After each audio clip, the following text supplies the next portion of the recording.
moments later.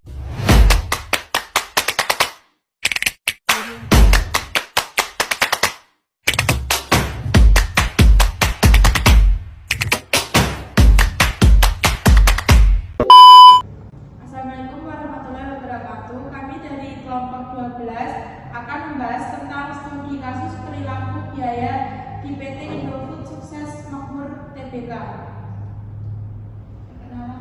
Perkenalkan, saya Nur Abdulsari. Saya Rizka Amelia Marsana Putri. Saya Jennifer Wahguna. Saya Rani Manajwardi. Saya Ilham Adiansyah Saputra. Kakak. Aku mau tes, kita mau tes, semua terkait, sudah tinggal tunggu sales, ya suka berita pucakin, kalau kasih kita laku, nanti siapa yang lagi aku, kalau tidak sama kamu, rasakan apa yang rasakan, tanpa ragu bilang kamu yang baik.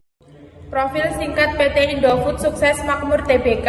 PT Indofood Sukses Makmur Tbk adalah salah satu perusahaan makanan terbesar di Indonesia yang memproduksi berbagai produk seperti mie instan, makanan ringan, produk susu, dan minuman. Indofood dikenal dengan jaringan distribusinya yang luas dan produk-produk yang dekat dengan masyarakat.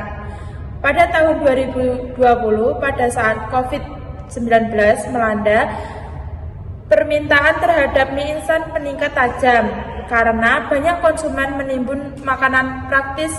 Hal ini memberikan dampak positif terhadap penjualan. Namun, perusahaan juga menghadapi tantangan serius, terutama dalam hal kenaikan biaya produksi akibat gangguan pasokan dan naiknya harga bahan baku. Berikutnya kita membahas tentang masalah apa saja sih yang dihadapi di PT Indofood. Yang pertama, harga bahan baku gandum meningkat akibat gangguan rantai pasok global. Artinya, Indofood menghadapi kenaikan biaya produksi karena harga gandum sebagai bahan baku utama mie instan naik secara signifikan. Yang kedua, masalah yang dihadapi itu volume produksi meningkat. Yang artinya meskipun Indofood berhasil memproduksi lebih banyak produk untuk memenuhi lonjakan permintaan selama pandemi, peningkatan tersebut tidak disertai dengan pengelolaan biaya yang efisien. Selanjutnya analisis biaya. 1. Biaya tetap meliputi gaji manajerial dan staf tetap, penyusutan pabrik dan mesin produksi, biaya sewa gedung dan fasilitas logistik. Kedua, biaya variabel meliputi harga bahan baku termasuk gandum, minyak, dan bumbu, upah tenaga kerja borongan, biaya pengemasan dan distribusi, listrik dan gas untuk mesin produksi. Ketiga, perilaku biaya yang diamati. Biaya tetap konstan meskipun volume produksi naik. Biaya variabel per unit meningkat karena harga bahan baku global naik.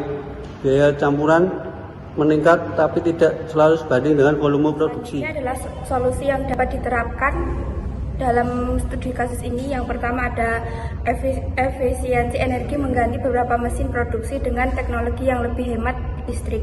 Yang kedua ada negosiasi ulang kontrak logistik untuk mengendalikan biaya distribusi. Yang ketiga, bahan baku membeli bahan baku dalam jumlah besar dengan harga tetap untuk beberapa bulan agar menghindari fluktuasi harga. Yang terakhir ada optimalisasi linin produksi agar tidak ada idle time atau waktu mesin tidak digunakan. Kemudian selanjutnya ada kesimpulan.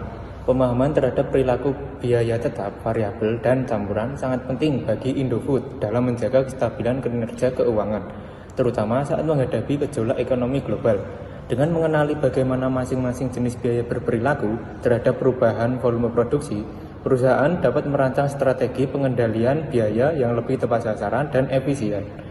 Strategi pengendalian biaya yang berbasis pada analisis perilaku biaya memungkinkan Indofood untuk mengoptimalkan penggunaan sumber daya, mengurangi pemborosan, dan meningkatkan profitabilitas.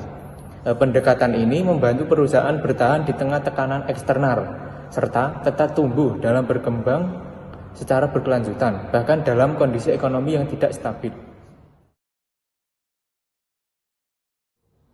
Kesan-kesan dari kelompok kami merasa pertemuan ini sangat menantang, tapi juga sangat memuaskan ketika kami berhasil memahami materi yang sulit, dan kami juga bangga dengan diri kami sendiri karena telah berusaha keras. Demikian pembahasan dari kelompok kami. Jika ada salah kata, mohon dimaafkan. Assalamualaikum